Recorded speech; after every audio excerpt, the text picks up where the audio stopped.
Perkenalkan, nama saya Segen Pasaribu, NIM 2101266, Prodi Pendidikan Agama Kristen dari kampus IAKN Tarutung, Grup F semester 6. Adapun tujuan saya membuat video ini yaitu untuk memenuhi tugas mata kuliah saya yang diampu oleh Bapak Dr. Baginda Sitompul MPDK. Selamat menyaksikan. Baiklah, topik yang saya ambil yaitu hubungan teologi Alkitab dengan homiletika. Yang pertama, sebelum kita memasuki topik yang akan saya jelaskan, yang pertama kita harus mengetahui apa itu pengertian teologi Alkitab. Teologi Alkitab adalah pelajaran tentang doktrin Alkitab yang diuraikan secara kronologis dan latar belakang sejarahnya. Teologi Alkitab berbeda dengan teologi sistematik yang membagi doktrin berdasarkan topik khusus, mengungkapkan pengembangan rencana Allah secara progresif dalam sejarah. Teologi Alkitab berusaha memisahkan dan mengungkapkan ajaran teologi di balik satu bagian Alkitab khusus, seperti teologi Pentatuk yang kelima kitab pertama Perjanjian Lama, atau teologi di dalam tulisan Rasul Paulus, dan sebagainya. Teologi Alkitab dapat berfokus pada suatu kurun waktu saja, seperti teologi pada masa ketika bangsa Israel masih bersatu. Adapun cabang teologi Alkitab lainnya yang meneliti sebuah tema yang diungkapkan dalam Alkitab, pelajaran tentang umat yang tersisa, sebagai contoh, serta bagaimana tema tersebut dikenalkan dan dikembangkan di sepanjang Alkitab. Teologi Alkitab atau bisa disebut dengan teologi biblika adalah teologi yang dibangun dari Alkitab dan yang berasal dari Alkitab, yang sumber utamanya adalah Alkitab saja dan bukan yang lain. Natur di dalam teologi Alkitab adalah eksegesa.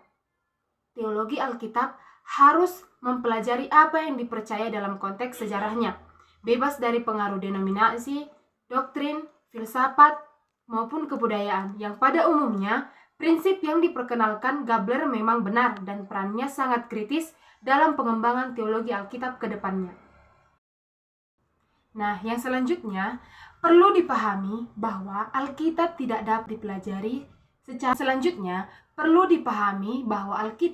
dapat dipelajari keobjektifannya yang mutlak. Setiap penafsir selalu membawa asumsi mereka. Biasanya ini dapat mempengaruhi proses penafsiran Alkitab. Sebagai akibatnya, teologi Alkitab penuh dengan berbagai opini dan variasi terhadap ajaran Alkitab. Teologi Alkitab sangat bergantung pada hermeneutika seorang teolog. Metode penafsiran firman juga sangat penting dalam teologi Alkitab. Pengetahuan teologi Alkitab seseorang hanya sebaik metode penafsiran firman-Nya. Dalam teologi biblika bertugas menggali. Sekali lagi saya katakan, teologi biblika bertugas sebagai menggali arti dan makna benar serta kebenaran-kebenaran yang ada di dalam Perjanjian Lama dan Perjanjian Baru sebagai pegangan iman. Ilmu yang termasuk di dalamnya antara lain ada Perjanjian Lama, Perjanjian Baru, eksposisi Perjanjian Lama dan eksposisi Perjanjian Baru, bahasa Ibrani dan Yunani, hermeneutika atau eksegese atau ilmu tafsir. Teologi Perjanjian Lama dan Perjanjian Baru adalah ilmu atau sesuatu yang menggali tentang kebenaran-kebenaran yang ada dalam Alkitab. Nah, yang selanjutnya tadi topik kita yang pertama tentang pengertian teologi Alkitab. Yang kedua adalah homiletika. Teologi biblika dan teologi homiletika berasal dari kata homili yang mempunyai arti dasar, perundingan, penguraian, atau khotbah. Homiletika dapat didefinisikan sebagai berikut. Homiletika adalah ilmu berkhotbah atau pelajaran berbicara di hadapan banyak orang supaya pokok yang disampaikan dapat disajikan dengan cara yang terang, nyata, dan berkuasa. Tekanan dalam kata ini adalah bagaimana cara memberitakan pengajaran Kristen secara teratur, sistematis, dan sedap didengar oleh pendengar dan dapat menerima dengan baik, serta menerapkannya dalam kehidupan sehari-hari. Nah, definisi di atas mengandung dua indikasi, yaitu yang pertama, persiapan bahan khotbah, Di sini persiapan bahan khotbah adalah judul materi, apa yang perlu kita sampaikan, dan pokok-pokok inti yang akan kita sampaikan di hadapan khalayak orang banyak. Dan yang utama, yang kedua adalah persiapan menyampaikan khotbah, yang seperti kita memberanikan diri kita untuk menyampaikan khotbah kita di hadapan orang banyak, karena tidak semua orang dapat berkhotbah dengan baik. Dan itu berarti homiletika adalah sebuah ilmu yang praktis, yang yaitu mempelajari bagaimana cara memberitakan pengajaran Kristus atau pengajaran Kristen, termasuk syarat-syarat dalam mendidik seseorang menjadi seorang pemberitaan firman yang baik. Nah, homiletika dan khotbah merupakan dua substansi yang sangat berkaitan antara satu dengan yang lain. Homiletika memberikan prinsip-prinsip untuk khotbah, sedangkan khotbah memerlukan homiletika dalam mempersiapkan penyampaiannya. Nah, homiletika dapat didefinisikan sebagai praktik, studi, dan teknik yang digunakan untuk melaksanakan khotbah. Ini adalah penerapan yang pertama seluruh rangkaian pengetahuan tentang retorika untuk dapat menyampaikan firman Tuhan dalam wacana keagamaan.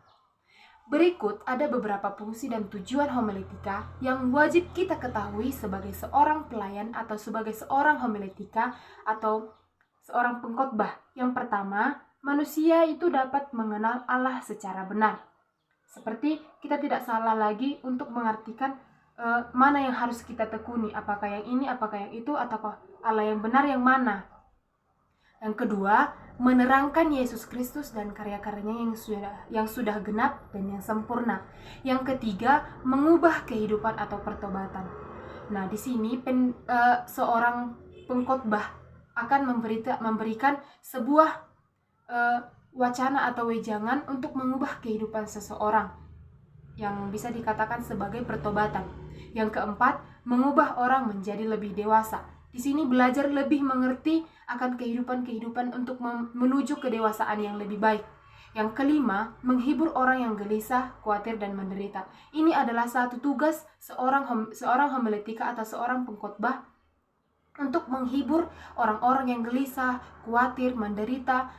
Seorang pengkhotbah dapat berdoa kepada mereka ini yang merasakan kegelisahan, khawatir, dan menderita. Yang keenam, agar Alkitab dicintai sebagai pedoman hidup yang utama. Di sini seorang pendeta juga dapat, atau seorang pengkhotbah juga dapat memberikan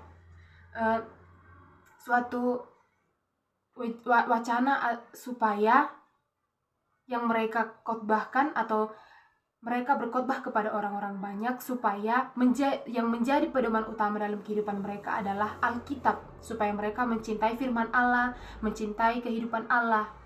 Nah, khotbah juga adalah firman Tuhan yang harus diterima, dirasakan, dilakukan oleh diri sendiri, kemudian disampaikan dengan tegas dan nyata, agar menjadi kesaksian dari jalan keselamatan bagi Tuhan yang mendengarkannya. Secara singkat, supaya kita lebih mengerti dan mengetahui apa itu homiletika. Homiletika adalah teknik atau seni menyampaikan firman Tuhan yang tugasnya menyampaikan firman Tuhan itu dengan cara ada teknik tersembunyi, ada seni yang mereka sampaikan. Nah, maka ada pembagian seperti tekstual, topikal, ada ekspositori, ada biografi. Nah, seperti apa pembagiannya tekstual? Yang pertama itu ya bersifat teks. Kalau topikal, ya tentu topiknya lalu kita jelaskan, kita berikan kepada mereka. Kalau dia biografi, seperti kita dapat mengambil cerita satu orang nabi seperti Yusuf, Musa, Abraham. Homiletika ini sifatnya menyampaikan firman Tuhan. Homiletika, kalau tidak dari Alkitab, ya tidak ada kaitannya dengan kita menyampaikan khotbah. Beda kita menyampaikan khotbah dari Alkitab, beda kita menyampaikan kalau berkhotbah homiletika itu berdasarkan Alkitab. Kalau seperti hanya menyampaikan wejangan-wejangan biasa atau khotbah biasa tidak berdasarkan Alkitab, itu hanya biasa saja. Nah, homiletika sesuatu yang dalam homiletika ada 2 elemen besar. Yang pertama itu pengkhotbah. Yang kedua adalah pendeta. Pengkhotbah dikatakan adalah seseorang yang mengkhotbahkan tapi yang sudah mengerti tentang isi Alkitab, yang sudah mengenal dan yang sudah mengumpulkan materinya, sudah mengerti dan sudah menggali. Kalau pendeta adalah orang-orang yang dipercayakan oleh Tuhan untuk berkhotbah kepada orang-orang banyak, seperti yang ada di gereja-gereja kita sendiri. Kalau pendeta menyampaikan firman Tuhan tapi tidak dengan dasar dari firman Tuhan, dari Alkitab, dari teologi Alkitab, maka khotbahnya itu akan sama sekali tidak berfaedah. Nah, hubungan kalau kita ingin berkhotbah seperti pendeta, kita harus memulai hubungan dengan Tuhan. Kalau kita ingin berkhotbah itu memulai hubungan dengan Tuhan, berdoa kepada Tuhan, bersekutu kepada Tuhan, meminta bantuan kepada Tuhan untuk kita dapat menyampaikan khotbah kita dengan baik.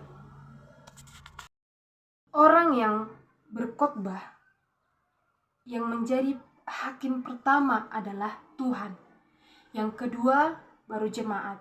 Dia berkhotbah di depan mimbar, tapi yang mendengarkan yang pertama itu adalah Tuhan Yesus. Dialah yang mengerti apa yang dia khotbahkan. Tapi sebelum dia berkhotbah, sebelum pendeta berkhotbah, dia sudah memulai hubungan dengan Tuhan, sudah berdoa dan sudah membaca Alkitab sebelum dia berdoa. Karena kalau kita berkhotbah tidak cukup sebelum kita berkhotbah mempersiapkan materi yang akan kita khotbahkan, tidak cukup hanya 2 jam saja. Harus lebih, bahkan ada yang berhari-hari untuk mempersiapkan khotbah yang terbaik. Nah, ini adalah menjadi topik kita yang terakhir. Karena yang tadi sudah kita mengerti tentang pengertian teologi Alkitab, yang kedua homiletika. Yang terakhir adalah yang paling utama, hubungan teologi Alkitab dengan homiletika. Hubungan teologi Alkitab dengan homiletika adalah sama-sama menguntungkan, atau bisa dikatakan berbanding lurus. Mengapa dikatakan berbanding lurus atau sama-sama menguntungkan? Karena keduanya sama-sama berkaitan. Bagi seorang pengkhotbah ingin berkhotbah di depan orang banyak, maka seorang pengkhotbah haruslah lebih dulu mengerti apa yang akan disampaikan oleh seorang pengkhotbah atau seorang homiletik. Apakah yang ingin disampaikan? Ya, firman Tuhan itu berdasarkan dari Alkitab itu sendiri, dari teologi Alkitab. Nah, karena kalau kita ingin berkhotbah, kita mengambilnya atau sumber utamanya adalah Alkitab. Maka dari itu, jika ingin berkhotbah, kita harus lebih dahulu mengkhotbahi diri kita sendiri, mengerti akan diri kita sendiri, pribadi kita sendiri. Kita harus lebih mengenal diri kita sendiri. Jangan sampai kita mengkhotbahi orang lain, sedangkan diri kita tidak menerima apapun dari orang lain. Kalau kita ingin berkhotbah, kita harus lebih dulu mengambil materi, judul yang ingin kita khotbahkan, dan ayat Alkitab yang paling utama adalah sumber yang akan kita khotbahkan ini adalah Alkitab itu sendiri. Nah, tadi kan sudah saya jelaskan di awal bahwasanya teologi Alkitab adalah tugasnya menggali. Tugas dari teologi Alkitab adalah tugasnya menggali, sedangkan homiletika adalah seni atau teknik kita menyampaikan firman Tuhan, berkhotbah di depan orang banyak atau berkhotbah di mimbar. Jadi kalau kita ingin berkhotbah, kita harus lebih dahulu menggali satu perikop di Alkitab dan kita gali maknanya, kita gali manfaatnya untuk orang-orang, dan apa manfaatnya untuk orang-orang tersebut. Apakah dapat bermanfaat bagi mereka? Karena tidak mungkin kita berkhotbah asal jadi. Nah, kalau kita berkhotbah, kita harus lebih dahulu bersekutu kepada Tuhan. Nah, hubungannya yang paling utama adalah mereka sama-sama menguntungkan dan sama-sama berbanding lurus. Kalau kita ingin berkhotbah, berhomiletik, berarti yang pertama kita harus menelusuri dan mengerti teologi Alkitab. Karena teologi Alkitab ini adalah tugasnya menggali. Kita Nah, kita sendiri sebagai homiletika, saya sendiri contohnya sebagai homiletika, saya harus lebih dahulu menggali teologi Alkitab, harus menggali di mana topik yang akan saya ambil. Apakah saya akan menceritakan ini, apakah saya akan memberikan khotbah ini kepada khalayak banyak, atau bagaimana. Nah, di sini napas dari homiletik adalah homiletika, atau bisa dikatakan teologi Alkitab sama-sama menguntungkan. Teologi Alkitab dan homiletika hubungannya sama-sama menguntungkan, mencakup dua-duanya. Nah, sekian dari penjelasan yang dapat saya sampaikan tentang hubungan teologi Alkitab dengan homiletika. Semoga penjelasan saya ini dapat bermanfaat bagi teman-teman, bagi semua orang, dan semoga bermanfaat untuk kita semua. Tuhan Yesus memberkati. Shalom.